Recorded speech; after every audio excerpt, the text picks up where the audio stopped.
بسم الله الرحمن الرحيم. السلام عليكم ورحمة الله وبركاته. الحلقة اللي فاتت وصلنا إلى وأنا بحاول إن أنا أعرف بالظبط إيه اللي أنا هعمله أو الكتب اللي هذاكرها عشان المعادلة.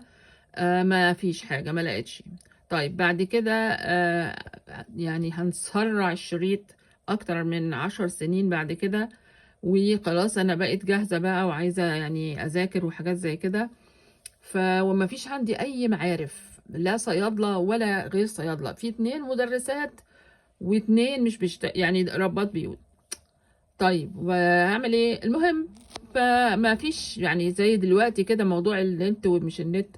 فبالصدفه انا بقى عندي دكتوره طلع ان هي مصريه، فالدكتوره المصريه دي بقول لها ده انا كذا كذا، فلقيتها ان هي بتقول لي طب انا بنت واحده صاحبتي في كليه الصيدله ولسه متخرجه، هديكي تليفونها واطلبيها ويعني تفهمي رتبي معاها انت تشوف انت عايزه ايه. فعلا طلبت الست ديت وقالت لي على عنوانها، وقالت لي لو تحبي تيجي تاخدي المحاضرات، ورق المحاضرات بتاعتي وتصوريه. قلت لها طيب، فرحت وخدت الورق منها على اساس هصوره وابقى ارجعه لها. آم، وبعدين بعد كده هي ورتني كده كتاب تخين شويه كده، وقالت لي هو ده الكتاب اللي بنذاكر منه علشان نمتحن او نستعد لامتحان الرخصه الامريكيه. بتوع الطلبه في الكليه بيخلصوا الكليه وبعدين لابد كل واحد حسب الولايه اللي هو فيها ياخد امتحان الرخصه ده. خلاص. طبعا انا خدت منها اسم الكتاب على انه بيتباع في المكتبات وابقى اجيبه يعني.